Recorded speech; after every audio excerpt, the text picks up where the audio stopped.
Cue music. I don't want gossip and talk. A cultural expression evolved by and for the youth of today. A little bit spicy, but not too raw, you know what I mean? A party that's fun for all. Do you see what's happening to the youth of today? Now here it is, your moment of zen. Daily Nugget. You're listening to the Daily Nugget, dnugget.com, for Saturday, August 14th. It's Entertainment Saturday, and this one, there might be some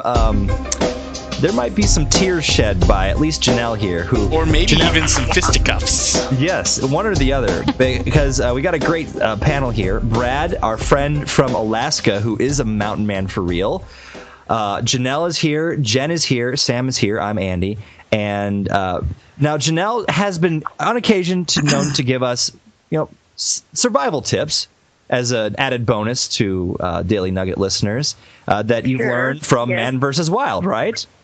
Oh yeah, are you kidding me? Bear Grylls, he's like a superhero mountain man. It's Janelle's famous survival tips. You might die, but you might not.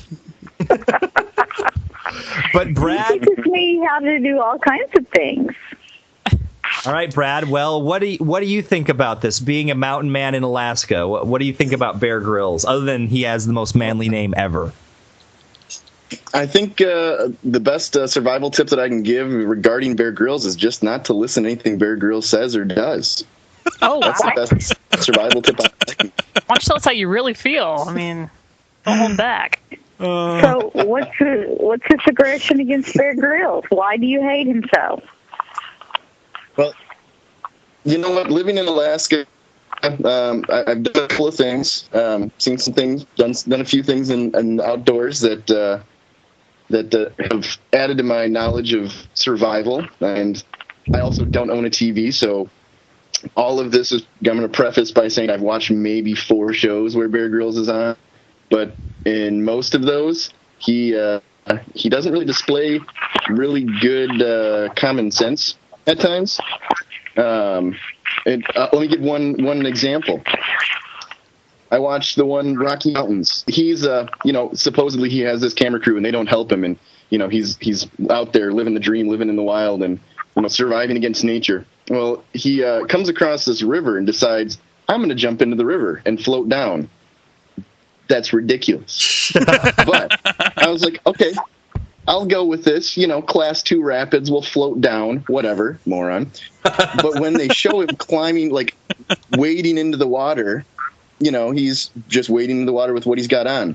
And they cut out to him floating down the river, and it's obvious that he has hence put on a life jacket underneath his shirt and is floating down with the support of the life jacket. Oh, no. Cut out again, and they show him army crawling like he is ready to die out of the river and like shivering, freezing to death onto the shore. No life jacket. Oh. That's not really a survival tip I want to follow. Okay. So let me get this straight. Brad Webster, official mountain man, real mountain man, knows that Bear Grylls is, in fact, a wiener. I have a question about validation of your mountain manness. What about how long is your beard, and are you wearing a plaid flannel shirt right now?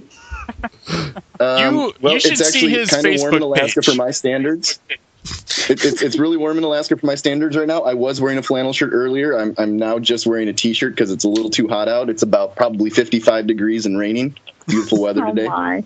Janelle, Yes, Janelle, Brad's beard in college was legendary. He's got a good beard. You have a picture of it. I will find you a picture. Let me tell a story. I'll tell you a story. This will give you a bit of a picture of how my beard is. I was I just moved to Bethel recently. There's a little village, Eskimo village, and we went for a boat ride on the Kuskokwim River. We went to a village about 10 miles up the river. We get off and we're walking around town, and this little 5th grade boy walks up to me, looks me right in the eyes. He goes, "Are you Bin Laden?"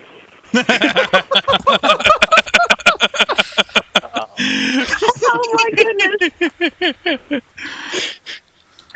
I had to tell him no. And your He wasn't answer convinced. was No. Oh. Well, it's good to know that news still gets out to the bush, I guess, huh? They're still well informed there, apparently. Okay, well, here's another question. What about the episode where Bear Grylls caught a camel or found a camel carcass in the middle of the desert, carved it out, and spent the night inside his stomach? A la Star Wars. Yeah, that's nothing I saw new. that one. That's one of the 4 that I have seen, and that also that was disgusting. I think he would have Yes, okay. I agree with you on that. It was disgusting, but was that real? So you're saying that Bear Grylls is just like, just make-believing all these survival stories? I don't know about make-believing. I've heard stories that, and I think it was actually with that one, that his crew, his video crew, and he spent the night in a hotel during the filming of that one, on one of the nights.